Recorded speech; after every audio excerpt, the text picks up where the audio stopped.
Hi guys, here I am today to introduce the new Genius. Oh, that was good. This is the 960, so this is the base model, and I'll give you a little bit of a rundown on it. So this bike retails for about 3.9 I think. I've just got it. I got it from my ride in Ballarat. A fella called Tim is really good bike shop. I got a bit of a discount. And to be honest, I'm not that tech savvy, but I'll let you know what I've got and what I like about it. First of all, I've come from a cross-country bike, so it's quite different going from cross-country to a more enduro or trail type bike, which this is classed as. So it's a 12-speed SRAM drivetrain. It's got SX cluster, NX rear derailleur and SX cranks. It's something I'd like to upgrade because it is on the heavy side, this bike. Okay, how much does my bike weigh? Hopefully not 15 kilos. Oh, that's not going to be right.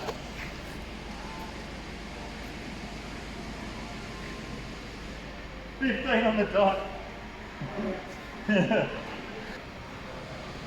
It's got the Mizuki Z2 front forks. Basically, Fox own Mizuki now, as you probably know, so it's all Fox internals, which is good. They use the top quality seals out of the Fox forks and so on. It's a little bit heavier than a Fox forks. It's got thicker stanchions, which I've heard give a little bit more of a sturdy ride, not quite as flexy. Rear shock is an X Fusion Nude trunnion, customised by Scott. It's got a Duncan dropper seat post, which I find really precise and really good.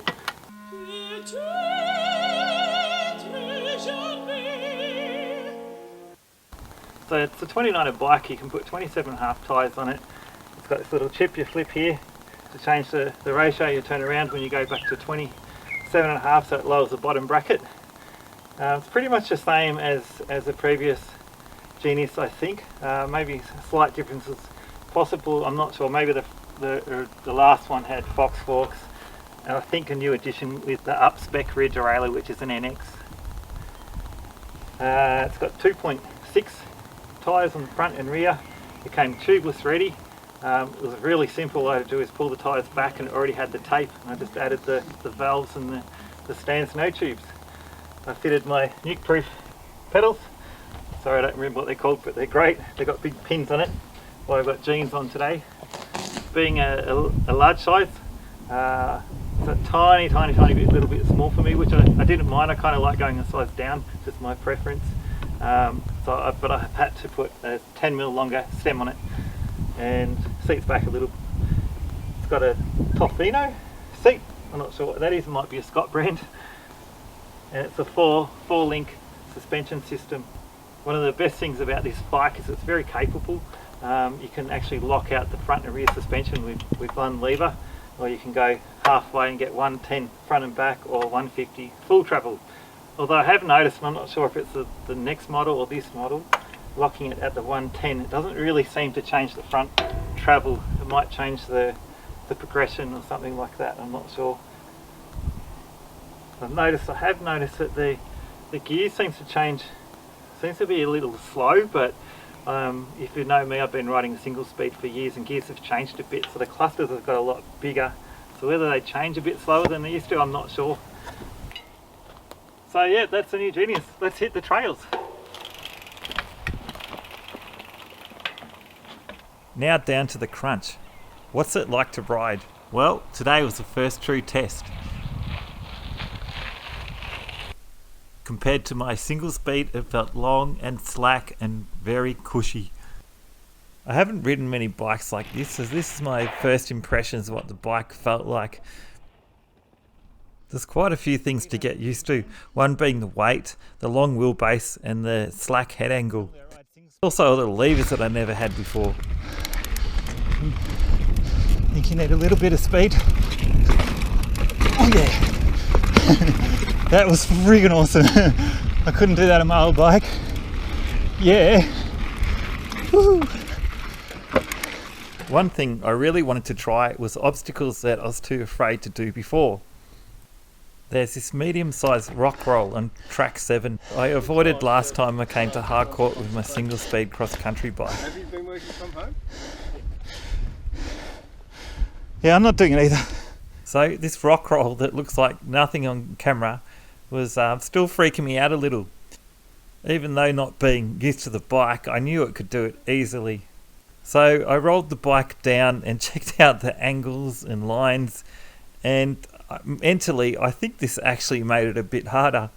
And after carefully studying it, I went for it.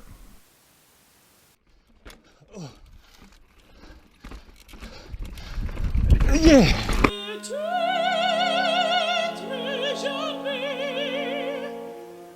It looks simple, but I was pretty chuffed I had done it. A long time to do it, and it's actually pretty easy once I did it. It was nothing like I expected. Even rolling the bike down the rock, it looked extreme, but when you're on the bike, it didn't feel like anything. It was really surprising. I'll give you an idea how much of a drop it is. It's not huge, to be honest. It's not that big at all. It's just kind of from the top, it looks quite steep, like a lot of rock rolls. I'll show you. Okay, so kind of got a smooth roll off at the end, about that high. The next thing I wanted to try was the bike at speed and cornering. Track 3 was ideal. Oh gosh, it's skating. Despite riding on kitty litter today, Here's the tree.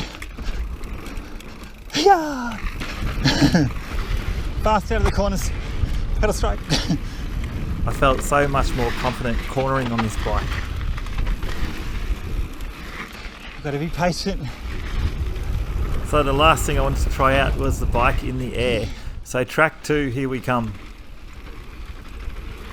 Having never even got air on this bike yet, I started off pretty gingerly, but started to get the real feel towards the end.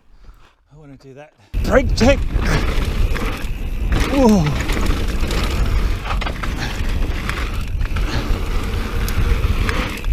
Nice! Whoa! I'll tell you what, it feels bloody confidence inspiring. You're so fast, oh shit!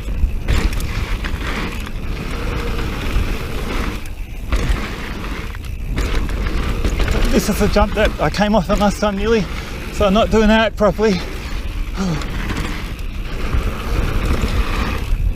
Oh, that was good. Oh yeah! Whoa! Get in there. Oh, too slow.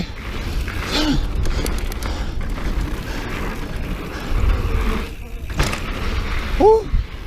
Okay, this bike's Heck, good. Whee! I just need to dial it in a bit, get used to it. That was good. Yeet. So definitely hoping to get some more hours in on this bike, and if you guys want to know a bit more about it, leave us a comment and I can answer all questions. And really appreciate all you guys who like my videos and sub and give me a thumbs up. Thank you very much, and I'll look forward to catching you next ride.